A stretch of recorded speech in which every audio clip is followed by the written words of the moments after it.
17వ తేదీ మే నెల 2025వ సంవత్సరం. ఈరోజు దేవుని వాగ్దానం. యెషయా గ్రంథము 60వ అధ్యాయము 22వ వచనము. యెహోవానగు నేను తగిన కాలమున ఈ కార్యమును త్వరపెట్టుదును.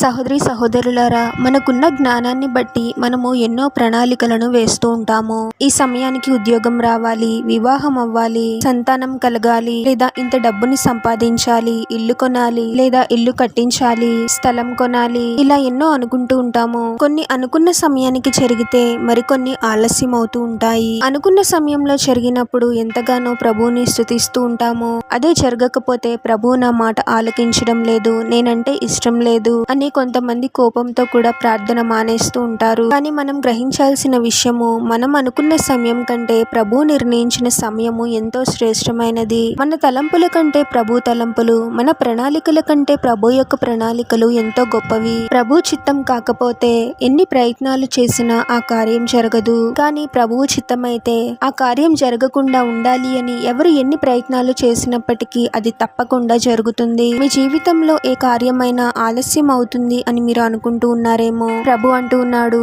యెహోవానగు నేను తగిన కాలంన ఈ కార్యంను త్వరపెట్టుదును అని. ప్రతి కార్యానికి ఒక సమయం ఉంటుంది. మనం అనుకున్న సమయం కాదు, ప్రభు నిర్ణయించిన సమయం. మనం చేయవలసింది ప్రభుపై విశ్వాసంతో ప్రార్థిస్తూ ప్రభు నిర్ణయించిన సమయం కోసము ఎదురు చూడటం. ప్రార్థన.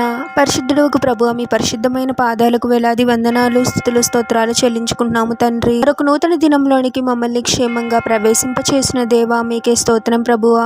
మేము అనుకున్న సమయంలో జరిగినప్పుడు మాత్రమే మిమ్మల్ని స్తుతించే వారముగా కాకుండా ప్రతి పరిస్థితిలోనూ మిమ్మల్ని స్తుతిస్తూ మీ పట్ల గొప్ప విశ్వాసాన్ని కలిగి ఉండాలి ప్రభువా. మేము అనుకున్న సమయం కన్నా మీరు నిర్ణయించిన సమయం ఎంతో శ్రేష్టమైనది అని గ్రహించగలిగే జ్ఞానాన్ని అనుగ్రహించండి ప్రభువా. మేము ఏవైతే ఆలస్యం అవుతూ ఉన్నాయి అని బాధపడుతూ ఉన్నామో, ఎప్పుడు జరుగుతుందా అని ఎదురు చూస్తూ ఉన్నామో, అవసరతలు, మా హృదయంలోని ఆలోచనలు మీకు తెలుసు తండ్రి. మా జీవితాలను ఇతరుల యొక్క జీవితాలతో పోల్చుకొని బాధపడే వారముగా కాకుండా నా జీవితంలో ఏ సమయానికి ఏ కార్యాన్ని జరిగించాలో ప్రభువునకు తెలుసు అనే గొప్ప నమ్మకాన్ని కలిగి ఉండే వారముగా మమ్మల్ని దీవించండి తండ్రి. మా అవసరతలు, ఆలోచనల నిమిత్తము మీ సన్నిధిలో విశ్వాసంతో ప్రార్థిస్తూ మీరు నిర్ణయించిన సమయం కోసము ఓపికతో విశ్వాసంతో కనిపెట్టే వారముగా మమ్మల్ని దీవించమని ప్రార్థనలో ఏకీభవిస్తున్న ప్రతి ఒక్కరిని పేరు పేరున దీవించి ఆశీర్వదించి అభిషేకించమని, వారు చేసే ప్రతి పనిలో మీరే వారికి తోడుగా ఉండి వారిని అన్ని కీడుల నుండి, అపాయాల నుండి మీరే వారిని రక్షించమని ఈ మా మనవులన్నీ యేసుక్రీస్తు వారి పరిశుద్ధ నామంలో అడిగి వేడుకొనుచున్నాము తండ్రి. ఆమేన్.